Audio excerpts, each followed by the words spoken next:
Hi friends, ఈరోజు మనం మైదా పిండితో ఈజీగా స్నాక్స్ ఎలా చేయాలో చూద్దాం. దానికి కావాల్సింది ఒక 2 కప్పులు మైదా తీసుకోండి.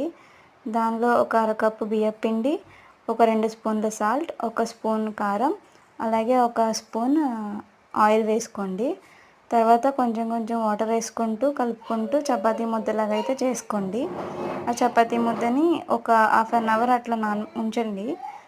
ఉంచిన తర్వాత మంచిగా చపాతీ చేసుకునే రోల్ తీసుకుని చపాతీలాగా రోల్ చేసుకుని దానికి మనం నచ్చిన షేప్లో కట్ చేసుకోవడమే.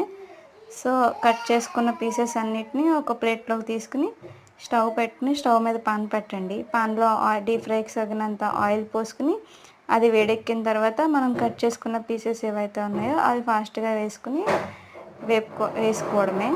ఇక్కడ నేను వేపుతుంటే మధ్యలో మా ఓడి చూడండి మంచిగా పిండితో చేస్తున్నాడు. అట్లా అల్లరి పిల్లలతో అట్లా ఉంటుంది కదా మరి.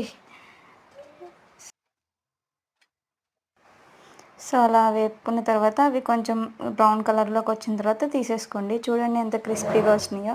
మా చిన్నోడికైతే డబ్బా తెచ్చుకొని మరీ తీసుకుని తినేస్తున్నాడు. క్రిస్పీగా పిల్లలు కూడా తినేలాగా చాలా